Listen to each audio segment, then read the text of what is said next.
Le 22e bataillon de l'armée moldave marque cette année son 27e anniversaire. Le contingent a pris part à des missions de paix internationales au Kosovo et au Soudan du Sud. Il s'agit pour le haut commandement militaire d'une belle reconnaissance des dirigeants mondiaux, ce qui servira, espère-t-il, à protéger la Moldavie contre toute intervention étrangère. C'est un petit pays.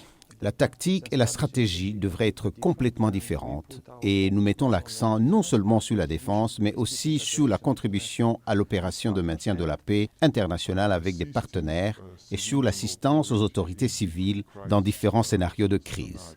Les capacités de la petite armée moldave sont jugées obsolètes depuis longtemps.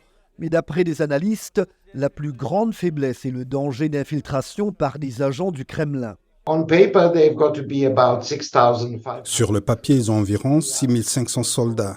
En réalité, il y en a probablement environ 3000. Le matériel est très médiocre. Donc je dirais que je serais très surpris si le service de renseignement militaire russe n'avait pas déjà beaucoup d'agents ou de membres actifs dans l'armée moldave. Ce pays d'Europe orientale est profondément divisé entre les Moldaves roumanophones, partisans de l'Union européenne, et les russophones.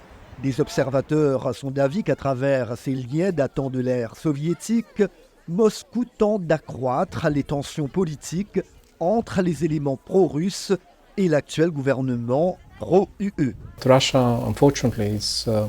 La Russie mène malheureusement une guerre hybride en utilisant la désinformation, la propagande et certains locaux en Moldavie. Le gouvernement moldave s'efforce d'éviter le scénario d'infiltration de l'armée tel que vu en Ukraine. Quant aux dirigeants de la Moldavie, ils continuent de plancher sur la candidature du pays pour intégrer l'Union européenne et pour pouvoir ainsi se libérer de l'influence du Kremlin.